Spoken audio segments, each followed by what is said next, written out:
लड़की को अचानक बहुत बड़ा झटका लगा। उसे उम्मीद नहीं थी कि उसका प्रेमी उसे बांधकर इस अलग थलग द्वीप पर फेंक देना चाहेगा। वो आदमी पहले से ही स्पीड बोट पर बैठ गया था, लेकिन लड़की ने उसका पीछा नहीं किया। इसके बजाय वो शांति से जंगल में चली गई और ये पता चला कि उसने बहुत पहले स्पीड बोट के साथ छेड़छाड़ की थी। अगले ही सेकंड में स्पीड बोट क्रैश हो गई और उस आदमी की साजिश बेकार हो गई। उसी समय लड़की ने पेड़ की शाखाओं से धनुष और तीर बनाया था। वो उसके प्रेमी के लिए एक बड़ा सरप्राइज तैयार करने जा रही थी। जल्द ही उसका प्रेमी वहां वापस आ गया। उसने उससे पूछा, लेकिन इससे पहले कि वो कुछ समझा पाता, लड़की ने उस पर तीर चलाया। फिर दूसरे तीर से वो बाल बाल बचा। ये देखकर उसका प्रेमी जल्दबाजी में पेड़ के पीछे छिप गया, लेकिन लड़की का उसे जाने देने का कोई इरादा नहीं था और फिर कदम दर कदम उसकी ओर बढ़ी। इस महत्वपूर्ण क्षण में लड़के ने जल्दी से नारियल जमीन पर से उठा लिया और लड़की का ध्यान भटकाने के लिए उसे फेंका। उसने तुरंत एक धनुष और तीर से उसे एक पल में कुचल दिया। लड़के ने इसका फायदा उठाया और अपनी जान बचाने के लिए दौड़ा, लेकिन चाहे वह कितनी भी तेजी से दौड़ा हो, वो धनुष और तीर की बराबरी नहीं कर सका।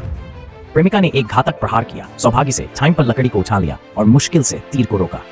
जब उसकी प्रेमिका उसके पीछे आई तो लड़का पहले ही जंगल में छिप चुका था, ये सोचकर कि अब वो नहीं बचेगा।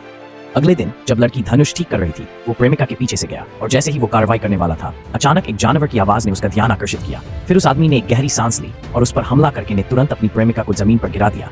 लेकिन उसे बेहोश करने के बाद लड़के को तुरंत इसका पछतावा हुआ, लेकिन उसने अपनी प्रेमिका द्वारा लगाए गए जाल को पकड़ लिया और उसे हवा में उल्टा लटका दिया और उसकी प्रेमिका भी उसकी चिल्लाहट से जाग गई। उसके सामने पड़े उसके प्रेमी को देखकर लड़की को अचानक सब कुछ समझ में आ गया। उसने उसे सबक सिखाने के लिए लकड़ी उठाई, लेकिन तभी उसे कुछ आवाज सुनाई दी। वो मुस्कुराई, फिर छड़ी को फेंक दिया और भाग गई। इस कदम ने उसके प्रेमी को उग्र बना दिया, लेकिन जब उसने ऊपर देखा तो वह दंग रह गया। उसने कबीले के एक समूह को इस तरफ भागते देखा। इस दृश्य पर लड़के ने जल्दबाजी में रस्सी को घुमाया, लेकिन सौभाग्य से उस पर उनकी नजर नहीं पड़ी। लेकिन उसकी प्रेमिका इतनी भाग्यशाली नहीं थी।